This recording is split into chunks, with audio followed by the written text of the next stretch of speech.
So where we left off the other day was uh, tariffs. Okay, and tariff is a tax on imports, and I showed this. Okay, and it was encouraging the American people to actually buy American-made goods, and also it was to make money on goods that were coming in from other countries. Particularly at this point, will be primarily Great Britain. Okay, it does two things. It raises income for government, and then again, like I just said, it encourages people to buy U.S. goods because it makes the U.S. goods cheaper because there's no tax on bringing it in from another country. And I think this kind of shows that. Okay. Um, so an import is goods coming into our country, and export is goods going out of our country. Okay. So an export would be us sending cotton to Great Britain. All right. Whereas an import would be us bringing in trying to think what Great Britain doesn't produce much because it's an island. Guns from Great Britain. Okay. All right. So something you guys talked about in your worksheet was the Whiskey Rebellion. All right. And this was a tax on whiskey to raise government income. Uh, Everyone drank at this point. You have to remember that. And the grain that was used to make whiskey was what was primarily being taxed. Okay. So it was cheaper to ship whiskey than grain. And what happened was people in Western Pennsylvania refused to pay the tax. Okay, it says Pennsylvania. It's kind of over here. All right, look at the pointer. They were over here. All right, and they're gonna rebel. All right, and what's gonna happen is Washington. Let me just make sure there's not another slide on it. No, there is. Okay, so I won't go too far. Let's just move on to this. So in 1794 in Western Pennsylvania. Okay, which again I'm saying Pittsburgh here. All right, which is over here. Um, the farmers who are the ones who are having to pay a tax on the grain and everything, they decide to rebel. Now, I want you to kind of view this as a parallel to Shays' Rebellion. And with Shays' Rebellion, those were farmers in Massachusetts who rebelled, and it was put down by the militia, and that led to our need for a federal army. Now, with the Whiskey Rebellion, you have Washington and Hamilton, actually, he goes with him, who take 13,000 federal troops and sends them to Western Pennsylvania. Okay? And you see Washington now here. Now Hamilton's with him, and they go out. No fighting actually ends up happening, but what it does is it shows Washington's power and the power of the federal government. Okay? It should say federal government. So it shows the power of the federal government and the president. Okay? So that's what you should kind of write down in your summary, is shows the power of the federal government / the president. Okay? He goes out with their own army. He says, cut it out. And they say, okay.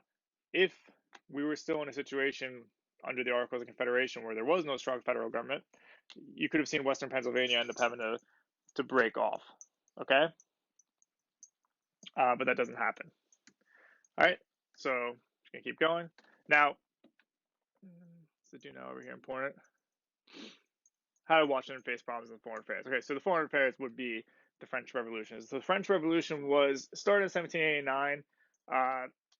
The issues started way before that with King Louis the 16th. Now, I'll give you a little more background than just King Louis was 16th was executed. The country of France was in a lot of debt prior to King Louis the 16th taking over. Okay, and when he takes over, he and his wife end up just having lavish parties, spending a bunch of money, not really focusing on the people. And what you can have is there's going to be three estates. Okay, first estate, second estate, and third estate. And the third estate, okay, is the majority of the people, and they're going to be given no power. Okay, so if there's a vote, the first estate gets one vote, second estate gets a second vote, third estate gets one vote, and the first estate and the second estate, which are more the nobles and the priests and things like that, the clergy, they're going to vote on the same thing together because it's going to benefit them, and it's going to hurt the third estate, which is the majority of the French citizens. So the vote ends up being 2-1 every single time. Okay. So what's going to happen is the French people are going to revolt. All right, and what's depicted there is the guillotine being used. I don't think that's supposed to depict King Louis XVI's execution, but it may. It may also be his wife, Marie Antoinette, but she was killed a little later on.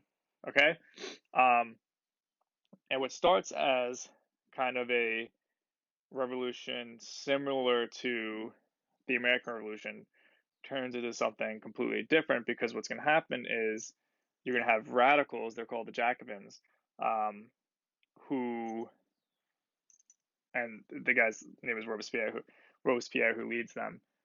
They go into this like reign of terror, okay, and that thousands and thousands of people are killed using the guillotine, which is depicted here, okay. Um, and yeah, it almost turns into like a mini civil war where you have conservatives and radicals who have differing opinions on how France should be led, and it just turns into this crazy kind of fight. And the issue in America, now I'm going to bring it back to America, is what do we do?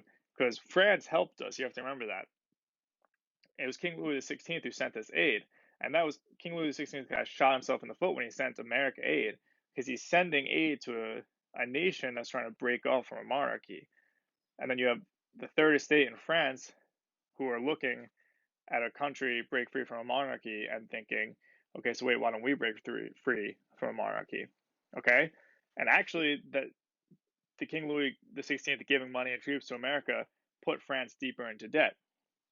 And when France kind of went to the United States and said, "Hey, can you pay us?" They were just like, and didn't pay them. Okay, so France didn't really get all the money from the United States.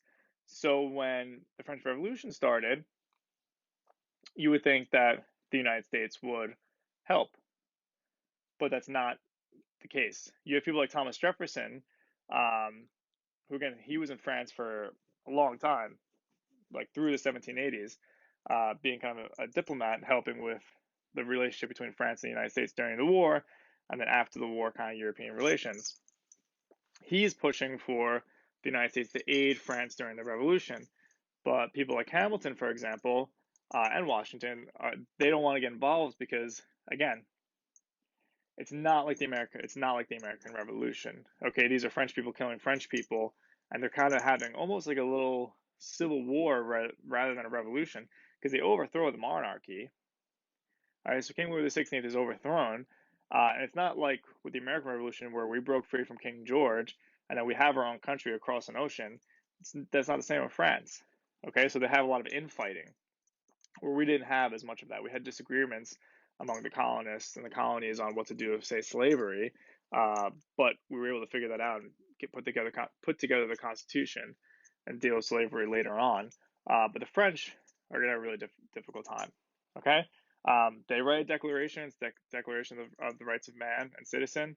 Thomas Jefferson actually helps write that. They put together a constitution, but again, there's just too much disagreement between the conservatives and the radicals. Okay, so you should really go look into the French Revolution. Okay, I don't really teach about it too much because, again, this is an American history course, so I just talked about it for like 6 minutes. But if you go watch, I mean, you can watch the Oversimplified. They came out with an Oversimplified for this probably like a month or two ago. It's very good. Uh, and I actually, in my grad school course that I just took last term, so a couple weeks ago that finished, my paper was on the French Revolution and the American Revolution. So we could talk about it all day, but I'm just trying to leave it in simple terms. So really, again, the big issue is, what does Washington do? Does Washington help the French, or does Washington focus on America? And what he's going to do is he's going to focus on America. Okay. Um, if you remember earlier, like in the last video, I said that the United States was in its infancy. Okay. And the big part of the infancy was any kind of war, okay, could cripple the entire nation. Washington was aware of that. Washington decides to stay neutral. So neutral is to not pick a side. Okay, so Washington's neutrality proclamation is him saying, I don't want anything to do with what's going on in Europe. Okay, and one thing I didn't point out here was the French and the British are going to be at war. Okay, so as the French Revolution is going on, the French start a war in Europe. Now, what are we going to do? The British start to seize goods and destroy U.S. ships. Washington, again, doesn't want to get involved. They're doing that because we are trading with France at this time. So Washington doesn't want to get involved. Okay? He sends John Jay, okay, who's a founding father, to Great Britain, and he comes up with a treaty. It's called Jay's Treaty. This is 1794, okay, and it's going to kind of prevent war with Great Britain for the time, because we're going to have a war with them 18 years later, the War of 1812. But for the time being, it kind of prevents war. So the British are going to leave the Northwest Territory, which is here, okay, because this isn't colonial land yet. Well, it's not states yet. Okay, so these are 13 states at this point. It's not a state yet. These are just territories. They have to apply for statehood, which they're going to. And they're going to pay for the ships that were damaged and the goods that were lost. Okay? And it's going to prevent war for the next 18 years, and that's kind of what Washington needed. All right, because again, the country was still in its infancy. If we went to an all-out war now with Great Britain again, we probably wouldn't have won, especially with what was going on with France. Okay. All right. So Thomas Pinckney, I'm pretty sure he's from South Carolina. I have to just double check real quick because there's a couple. There's Charles Pinckney too. What he's going to do is he's going to be sent to Spain. He's going to make an agreement with Spain, which is that the U.S. can freely travel on the Mississippi River. Okay, so the Mississippi River comes out from, again, this Gulf of Mexico down here through New Orleans. Mississippi River goes up. Okay, and it's going to outlet into the Ohio River and go from there. Okay, and what it's going to do is it also establishes a border with Spanish Florida. Okay, which is the line right here. All right. Now, we're going to have Florida, and Louisiana, which is currently under Spanish control, isn't going to be in Spanish control for much longer because it's actually going to go back to France, and we're going to get it from France. Okay? So, we get Florida, and Louisiana Purchase is something that's coming up soon with Thomas Jefferson. Okay? So, we're still in Washington's presidency. I'll get to Washington's farewell address for this video at least, and maybe we'll talk about John Adams because John Adams' presidency was short. It was only one term. I'm not worried about this. Okay, if you want to pause and look at this, it's Federalists and then Anti-Federalists, but now we start calling them Democratic Republicans. Okay, so Democratic Republican, that's actually what Thomas Jefferson was. Okay, so if you want to pause and do this, we've done this in a previous video, so I'm not going to spend too much time on it. But if you want to pause it and look at it for the summary of the notes, you can do that. Okay, but this is important. We talked about this. Okay, well, you read about this, which was Washington's farewell address, which to this day is referenced by different Americans. Okay, I'm pretty sure they read it every year. I can't remember exactly when they read it, but it's usually posted in the newspaper too on the date that it was issued. And Washington's actual farewell address was posted in the newspapers around the country. And two things that I want to kind of point out, which are important, is he wanted to have Americans stay out of foreign affairs, so he didn't want them to get involved with Europe, which we continuously end up doing after he's gone. And he warns everyone of political parties because he knows that's just going to divide the nation. It says right there, divides the nation. Okay? And those are the two biggest points that Washington tries to make, and those are two things that people completely ignore. Because right when Washington leaves the presidency, and he dies very soon after, he goes on his horse. He's at Mount Vernon. It's snowing. He wants to check on all those crops. He gets sick. He died. They bleed him because that was the way they did medicine back in the day. Was they thought that if they bled the person, the bad blood would leave their body. Obviously, that's not the truth, and he ends up dying. But once he's dead, we get involved in Europe. We have political parties because we're going to have the Federalists and then we're going to have the Democratic Republicans. So you're going to have Hamilton and Jefferson fighting it out. And I mean, today, look at America. We have the Democrats and we have the Republicans, and then we're involved all throughout the war. So no one ever heeded Washington's advice, but he was correct in warning us about it. Okay, and if you want real quick, just this is kind of just quick summary of Washington's presidency. So I'm not going to read all of this because I got to move on to President Adams. But if you want to read this real quick and pause it, this kind of summarizes all the slides we just did. Okay. So the foreign policy, so like Jay's Treaty, Pinckney's Treaty, avoiding a war with Great Britain, avoiding a war with France. Okay. Domestic policy, the tariffs. Okay. The way the elections are going to work, the Whiskey Rebellion, putting that down. All right. So if you want to just pause and look at that, you can. Okay.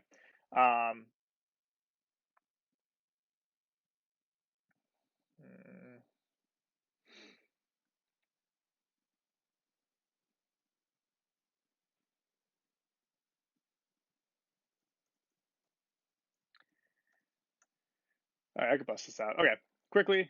Adam wins election in 1796, so he's going to go become president in 1797. All right, he wins over Thomas Jefferson. If you look at it, the electoral vote, it's split pretty much. It's 51-49. It's very close. It's a three vote difference. But Adams going to win.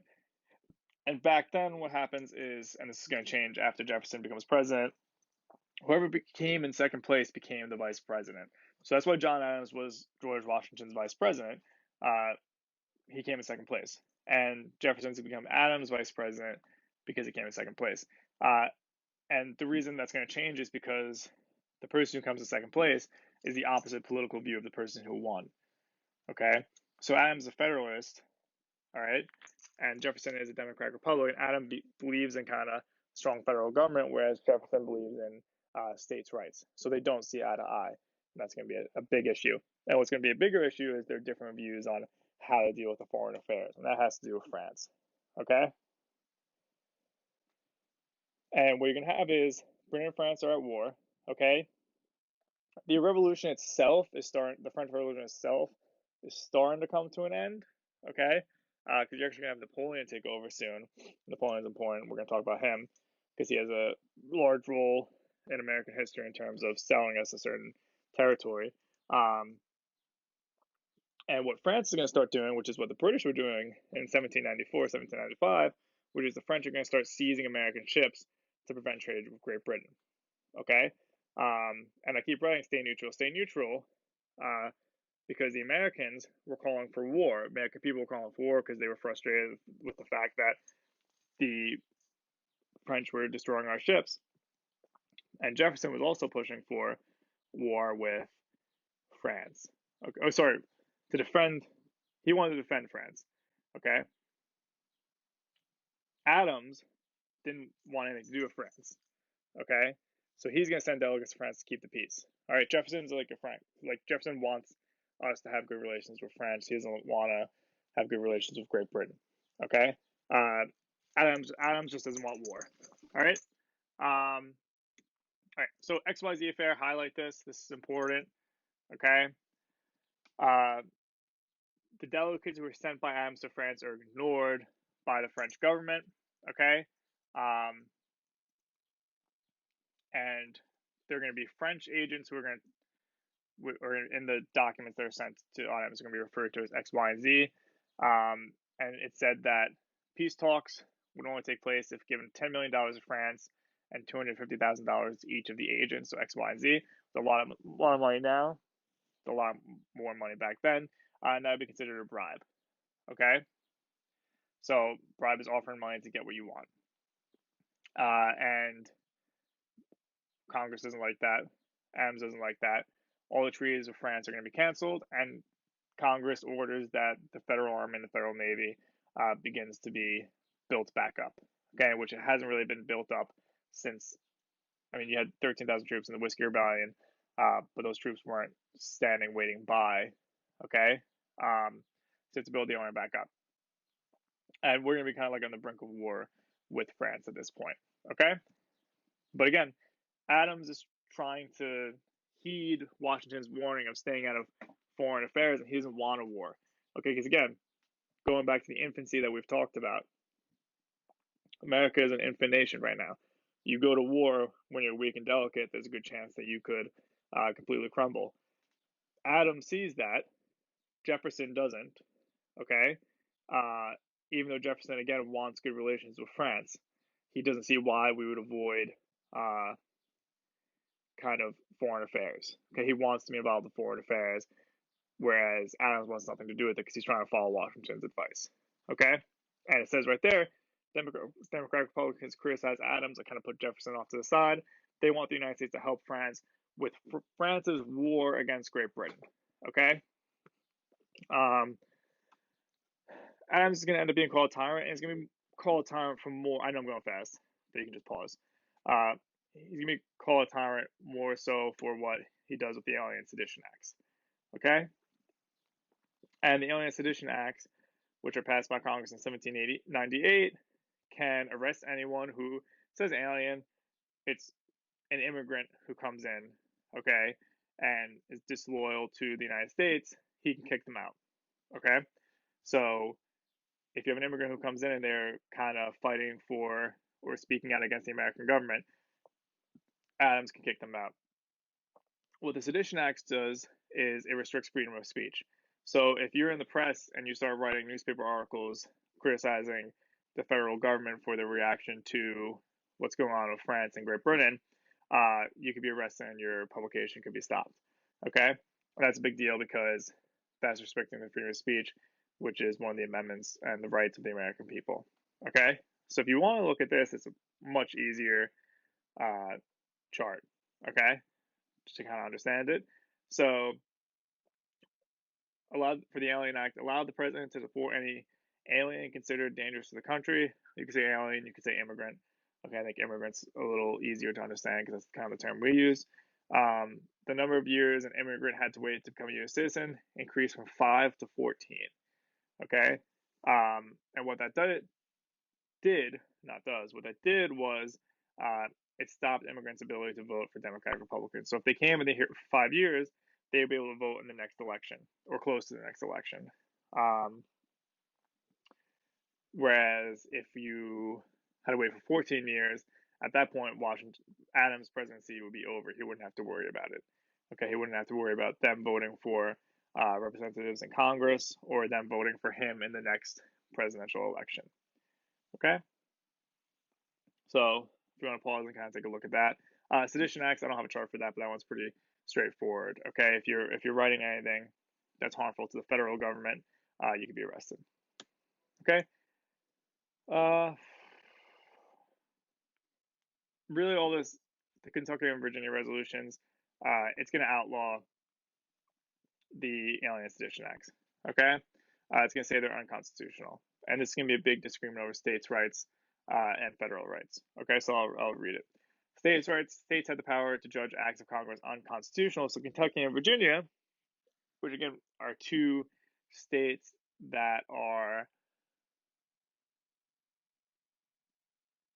Democrat Republican because they're kind of fighting for states' rights. Okay, they say the Alien Sedition Acts are unconstitutional. Of course, they're going to say that because they don't agree with it, because they want the immigrants who come in that want to vote for the Democratic Republicans to be able to vote for the Democratic Republicans.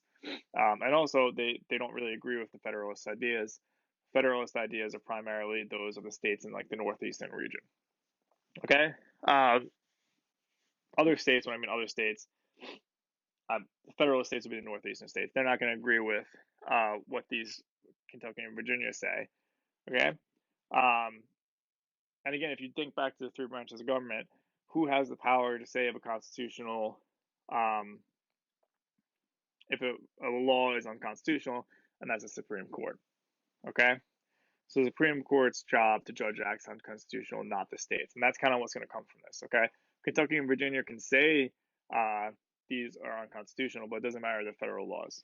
Okay, so the federal government has to deal with it, and the branch of the federal government that deals with deciding if a law is unconstitutional is the Supreme Court. Okay, and we're going to get into what happens with Adams tomorrow because we're at like 25 minutes now. Okay, so again, what I'm going to do is I'm going to post this. I'm going to have you guys summarize it.